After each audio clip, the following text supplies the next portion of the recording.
Hello, my friends, and welcome back. My name is Justice Knight, and I sit here in front of you in awe. In awe at the opportunities I was given last week, in awe of many of you. As you see over my shoulder, I was blessed with the opportunity to meet face-to-face, finally, Steve Quayle, and attend his True Legends conference. What I learned there, I will carry with me for the remainder of my life, and it actually will in many ways start to reshape my broadcast over time. This conference was attended by so many. I got to listen to the amazing L.A. Marzulli, to meet Mike Adams, to hear him speak, to hear Steve Quayle's speech was breathtaking, to say the very least, was interviewed by Mike Adams, people who I would never thought would have had an interest or a knowledge on this channel, but they do, like you. And this brings me back to you because so many of you that came up and showed your appreciation for this channel, I can't thank you enough. You touch my heart forever. It's why I truly do this, as many of you learn. Because now you see there's an actual face behind this broadcast, and we have to be very leery of that as we move forward. And it's why I titled this video the way I did. Because this Ouija board is something that we now use every day. And many of you don't realize it, because the common question that came up was, Justice, you warn us of technology and the black box that it is and the concerns that you have for what it can do. But my main concern is that it doesn't have a face. It doesn't have a personality. It doesn't have a warmth, a touch that so many of us, as we hugged or shook hands, got to feel and understand the power that God gave us that these machines are taking away. So I'm going to cover for you in a few articles. You'll see here, artificial intelligence confronts a reproducibility crisis. Machine learning systems are black boxes even to the researchers that built them. That makes it hard for others to assess the results. Now listen to that statement. Machine learning systems are black boxes, not completely understood by those researchers that built them. It goes on, and it goes into a computer scientist a computer science professor at McGill was helping her students design a new algorithm when they fell into a rut. Her lab studies reinforcement learning, a type of artificial intelligence that used, among other things, to help virtual characters, half cheetah and ant, again, a warping of reality, teach themselves how to move about in a virtual world. Now, the statement that's concerning is here. As they did this, they were stumbling. They couldn't figure out how to make the algorithm work as it was advertised. Well, lo and behold, the system began performing as advertised when they used creative manipulations, some manipulations that they weren't fully in control of, and suddenly, lo and behold, the system begins to work. And they are often called black boxes because of the mysteries of how they work. They're not even certain what they did to make that algorithm conform. And you'll see this as a common thread throughout all artificial intelligence articles when you read them. I read a lot, so you don't have to, because some get rather dry. But nonetheless, what the AI behind AlphaGo can teach us about being human, one of the most difficult games out there. And you'll see in this article, Aha Wong dips his hand into a wooden bowl of polished black stones, and without looking, thumbs one between his middle finger and index finger. Peering through wire-rimmed glasses, he places the black stone on the board in the most empty zone, just below and to the left of a single white stone. Now, what was weird about that move is that he's actually taking his instructions from a computer, an artificial intelligence. Nobody expected this move, and you see here, because he's playing one of the masters, the all-time masters of one of the most complex games that exist. And what did they say? I thought it was a mistake, says the other English language commentator, Chris Garlock, Vice President of Communications for America Go Association. Everybody in the audience thought it was a mistake, but the computer won. But nobody taught the computer to do what it did against the master of the game. Again, an unexpected result. This gets concerning as it starts to grow, and AI starts to grow into this faceless beast, and we're going to get there very quickly. Politico, this article, there's a reason we don't know much about AI. The U.S. government used to study new technologies to flag ethical or social problems, not anymore. Well, that's because our U.S. government is woefully ill-equipped to study AI, or has no desire to study AI, because it would stop the outcome that they desire. You'll see here one reason for the curiosity gap in the United States no longer has a place to do that kind of technological review.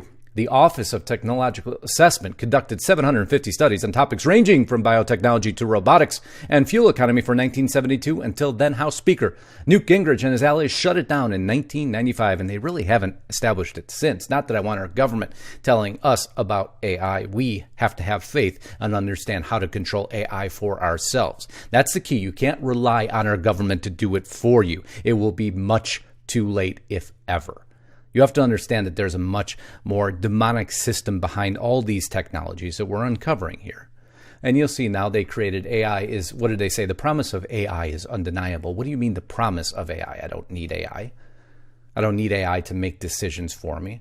They've created now a creation of a select committee on artificial intelligence. Again, that's not my concern. Because the professionals in the field are throwing flag warnings everywhere. Ex-Google worker fears killer robots could cause mass atrocities. Engineer who quit over military drone Project Maven, that we covered, warns AI might also start an accidental war.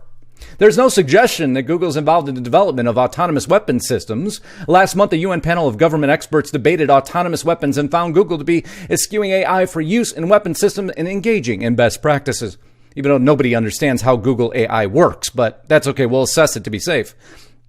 Nolan, who has joined a campaign to stop killer robots and has briefed UN diplomats in New York and Geneva over the dangers possessed by autonomous weapons, said the likelihood of a disaster is in proportion to how many of these machines will be in one particular area at once. We've covered this with all the technologies over last week, and I've been warning, and I will continue. I'm not going to relent on this topic. What you are looking at are possible atrocities and unlawful killings, even under laws of warfare, especially in hundreds of thousands of these machines are deployed. If hundreds of thousands of these machines are deployed, there could be a large-scale accident because these things will start to behave in unexpected ways, which we just read 3 examples of them acting in unexpected ways. So as you put AI behind our weapon systems and now turn over our nuclear arsenal as they're now proposing to AI, we already know there's going to be accidents. I just showed you 3 examples of that, and you wonder why there's a campaign to stop killer robots, and you have to even wonder why Russia and United States don't participate so far in this campaign to the degree that they need to. We just develop. Russia, United States attempt to legitimize killer robots is the article. Business Insider just a couple days ago, a terrifying new animation shows how one tactical nuclear weapon could trigger a U.S. war that kills 34 million people in 5 hours. But we want to turn over our nuclear arsenal to artificial intelligence. You start to see the beast materializing behind the scenes. We saw an old article, Meet Norman, the world's first psychopathic AI, because we trained AI to think like a psychopath, and the responses we got, nobody wanted to see. But that is truly the beast behind the system. The beast will weaponize everything, even if you want to walk into your local bar or restaurant, and as soon as they put one of these devices in there, that you have to identify yourself before walking in. Imagine if one of these algorithms on a more innocent scale decides it doesn't like you because of one falsified report by somebody you'll never know. Again, no face behind the technology. You could be banned from going anywhere, and the technology is there. It's not stopping because there's bots, as they call them. Most shared links during debate were pro-Trump tweets pushed by bots, because bots now control Twitter and Facebook. You don't even know if the comments you're seeing are real or who's creating them. Another opinion, tech giants could fight fake news. But what if they're creating fake news? You see here, a bot-acting Twitter account took to the web recently, spreading a lie that a person who went on a shooting rampage, killing 7 people in Odessa, was a supporter of Democratic presidential candidate Beto O'Rourke. That's a false statement. But it was a bot that created it. Well, what about these bots? We're going to get there very quickly, because now they can generate their own text, their own conclusions. New AI fake text generator may be too dangerous to release, says the creators. The world's most freakishly realistic text generator AI just got gamified. Gamifying the most demonic system. You put in here, and I put in here, who is Jesus Christ, the true church, and the false church. Both are full of the Lord Jesus Christ and all who adhere to his way. This was an automatic generated response, which should send chills up your spine. That's why I went a little bit further. You can go in this. I'm going to put a link below in my YouTube channel, so you can go ahead and type in text to see what's going on. Are aliens real? And the auto completion came out. The AI completion came out. That sounds crazy to me. I know some of them can fly, but I think most of them are some type of alien or ghost form. There are also many aliens that appear to be living people, like Mr. Greystone. Some also appear to be very human, but it's hard to tell from the photos or videos. And most are male, by the way. Because if your children now rely on this device, the modern day Ouija board, to ask questions to and get their answers, the AI will control what they see and what knowledge base they have. And who is in control of AI? I've shown you now that even the experts aren't sure anymore. Will AI take over the world? That was a very good question to ask AI, right? I think they'll try to use some of the best aspects of human intelligence, creativity, and empathy. AI doesn't have empathy. It has no human traits. It has no soul. It wishes that we feed it our soul and give it our soul, because that's the whole emphasis behind the entire technology, to get rid of the human touch. And what possible effects could this have on society is really the key question. Is AI stopping younger generations from having sex? The answer is yes. And I'll show you just a few statistics why young single people in Japan are no longer having sex. It's a difficult concept to digest, but Japan is facing a national catastrophe simply because young people aren't having sex. Why is that a big deal? Well, that's because that's why God created us. It was one of the greatest gifts he gave us of human touch, of love, of compassion. But that's being stripped away by this technology.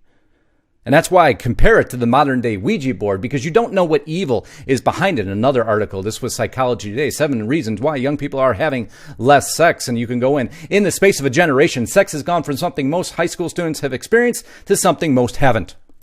People now in their early 20s are 2.5 times as likely to be abstinent. And Gen Xers were at that age. 15% report having had no sex since they've reached adulthood. In the U.S., about 60% of adults under age 35 now live without a spouse or partner.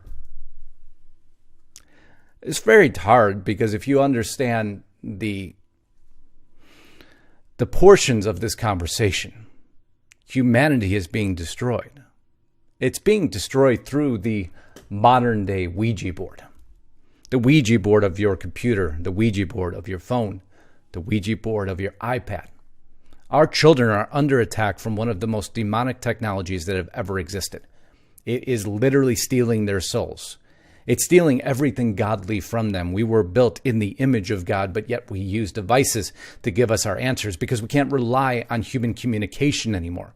So for all of you that attended the conference, and for all of you that are tuned in here, these are messages we need to begin to share en masse. People need to understand that this technology is by far more demonic and evil than they ever imagined. By asking a simple question to your phone, you are giving power to the modern day Ouija board to give you an answer that it designs from a face and person that you don't know. Even the designers of the programs no longer are in control of their beast. And I've heard this many times, and I see many comments, AI is fake. It's fake. How will you know if it's fake? How will you know who controls it? How will you know who's truly in control? Because, my friends, some major things are right around the corner. And the last person I want to rely on is this modern day Ouija board. We all pray together for this and make sure that this technology is kept in check and we awake as many as possible.